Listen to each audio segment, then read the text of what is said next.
আসসালামু আলাইকুম। সম্মানিত অভিভাবক মণ্ডলী এবং যারা ভবিষ্যতে অভিভাবক হবেন, বাবা মা হবেন, সকলকেই প্রত্যয় টিভির প্যারেন্টিং সিরিজের আজকের পর্বে আমন্ত্রণ জানাচ্ছি। পৃথিবীর যে যেখান থেকেই আজকে এই মুহূর্তে এই পর্বটি উপভোগ করছেন, সবাইকে একরাশ প্রীতি আর শুভেচ্ছা জানিয়ে শুরু করছি আরও একটি নতুন পর্ব।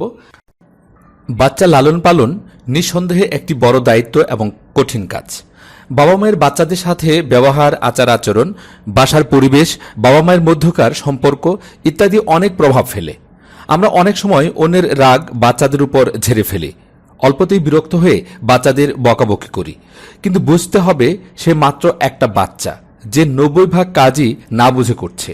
এ সময় বাচ্চাদের সাথে প্রচুর ধৈর্য ধারণ করতে হয়। আমরা ফিজিক্যাল অ্যাবিউজের ব্যাপারে বলি, কারণ তা দেখা যায়, কিন্তু আমাদের কারণে বাচ্চারা যে মেন্টাল অ্যাবিউজ হয় তা দেখা যায় না বলে আমরা সেই ব্যাপারে সচেতন থাকি না। এই কারণে বাচ্চাটি দিনের পর দিন সাফার করতে থাকে। আসুন তাহলে জেনে নিই আমাদের কোন ব্যবহারগুলো বাচ্চাদের মেন্টাল অ্যাবিউজের বড় কারণ। প্রত্যয় টিভির আজকের আয়োজনে আমরা আপনাদেরকে জানানোর চেষ্টা করব বাচ্চাদের সাথে যে ব্যবহারগুলো কখনোই করবেন না সে বিষয়ে। 1. চিৎকার চেঁচামেচি করবেন না।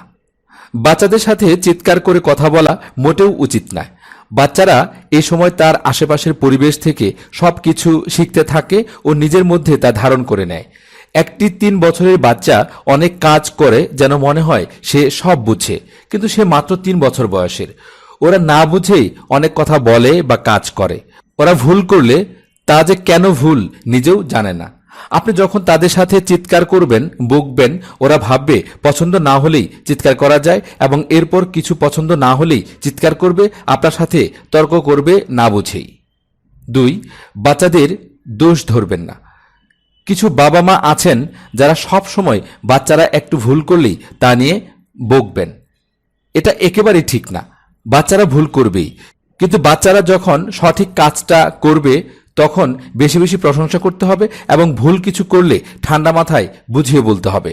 না বকে সঠিক কাজকে বেশি প্রশংসা করলে বাচ্চারা সেটা করতেই পাবে বেশি। আর যদি সে 5 বার ঠিক করে 1 বার ভুল করে, তবে সেই ভুলকে অবশ্যই ক্ষমা করা যায়। এক্ষেত্রে বকা মোটেও সলিউশন না। 3. বাচ্চার প্রতিটা ডিসিশন নিজে নেওয়া। বাচ্চারা ছোট হলেও ওদের নিজেদের পছন্দ অপছন্দ তৈরি হয়ে যায় 3 বছর থেকেই। সব ব্যাপারে বাচ্চাদের ডিসিশন নিজে নেবেন না বা বাচ্চাদের প্রতিটা কাজ নিজে করে দিবেন না। ওদেরও ডিসিশন নেওয়ার সুযোগ করে দিন। যেমন 2টা পোশাক দিয়ে এর মধ্যে কোনটা পরবে জানতে চাইতে পারেন। 2টা পোশাক আপনি ঠিক করলেন, কিন্তু এই 2টার মাঝে একটা নিজে ঠিক করার সুযোগ পেয়ে ওরা ভাববে ওদের ইচ্ছাকেই প্রাধান্য দিচ্ছেন। বাচ্চা সব কাজ নিজে করে সব ব্যাপারে নিজে ডিসিশন নিয়ে তাকে মেশিনে রূপান্তর করবেন না, তাকে চিন্তা করার, ডিসিশন নেওয়ার সুযোগ করে দিন। 4. বাচ্চাকে থ্রেড দিবেন না। বাচ্চাকে দিয়ে কাজ আদায় করার জন্য অনেকেই বাচ্চাকে থ্রেড দিয়ে থাকে, যা অবাস্তব বা যেসব কাজ নিজে করবে না। যেমন তাড়াতাড়ি খাও নয়তো তোমাকে কালো বিড়ালের কাছে দিয়ে দিব, বা যদি কথা না শোনো তবে তোমাকে অনেক মারবো ইত্যাদি। এসব থ্রেড দিলে বাচ্চারা প্রথমে ভয় পেলেও পরে বুঝে যায় এসব মিথ্যা কথা।